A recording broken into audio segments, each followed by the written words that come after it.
আমাদের অঞ্চলে এই ওড়ং দিয়ে কিন্তু শাক ঘন্ট করা হয়। শাক বা আসসালামু আলাইকুম, কেমন আছেন সবাই? আশা করছি আল্লাহর রহমতে সবাই সুস্থ আছেন, ভালো আছেন। আমিও আলহামদুলিল্লাহ বেশ ভালো আছি। তো ঘুম ঘুম লাগছিল আজকে, একদমই রান্না করতে ভালো লাগছে না। তারপরও এই কচুর শাকের কথা মনে করে আর ঘুমাতে পারলাম না। যে কচুর শাকটা রাত্রে নিয়ে এসে রাখা হয়েছিল ফ্রিজে, খুবই কচুর শাক খেতে ইচ্ছা করছে। তো ভাবলাম যে আপনাদের সাথে রেসিপিটা শেয়ার করি। তো আমি এই কচু শাকটাকে সুন্দর করে ধুয়ে নিচ্ছি। এই যে ডাটাও ছিল, তো ডাটা পাতা আমি সব কিছু একসাথে দিয়ে নিয়েছি। এখন সুন্দর করে ধুয়ে নিয়ে তারপরে সম্পূর্ণ রেসিপিটা আপনাদের সাথে শেয়ার করতে চলে যাব। তো আমি এখানে 1 কাপ পানি দিয়ে দিয়েছি, আর চুলাটা ধরিয়ে দিয়েছি। এখন দিচ্ছি যে কিছু রসুন কুচি, কিছু কাঁচামরিচ না, এটা একটু মরিচটা পেকে পেকে গেছে আর কি, লাল মরিচ। আর দিয়ে দিলাম কিছু পেঁয়াজ, লবণ আর একটু কম দিতে হবে। এটা যখন ফুটে আসবে তখন আমি শাকটা দিব। তো আমি এখন এই যে শাকটা দিয়ে দিব।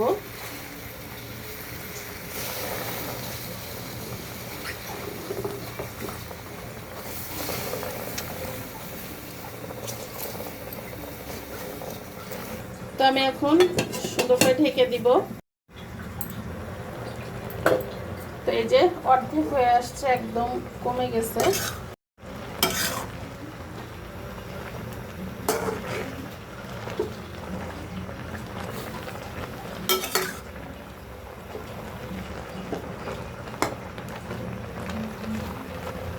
দিব সুন্দরভাবে সেদ্ধ হয়ে যাওয়ার জন্য। তো আমার শাকটা কিন্তু একদমই সেদ্ধ হয়ে আসছে এবং পানিটাও শুকিয়ে গেছে। এই যে এটা দিয়ে এইভাবে মিহি করে ঘুটে নিব।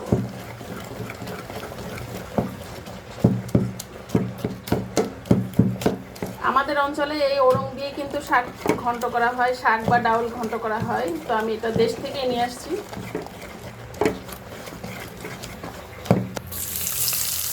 একটু রসুন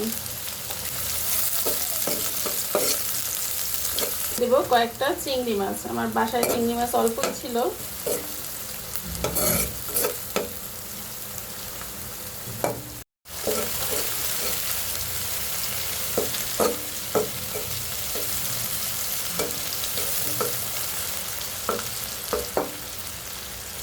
একটু জিরা দিয়ে দিব।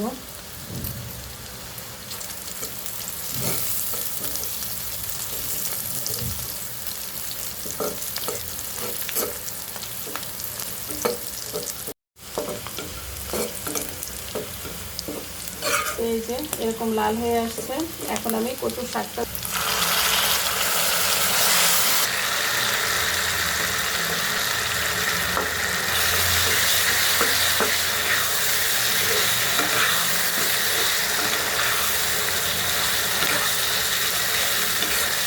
সুন্দর করে একটু মিশিয়ে নিলে হয়ে যাবে আমার এখন শাকটা।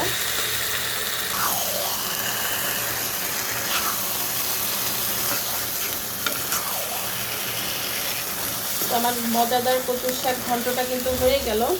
এখন শুধু গরম গরম ভাতের সাথে খেতে হবে।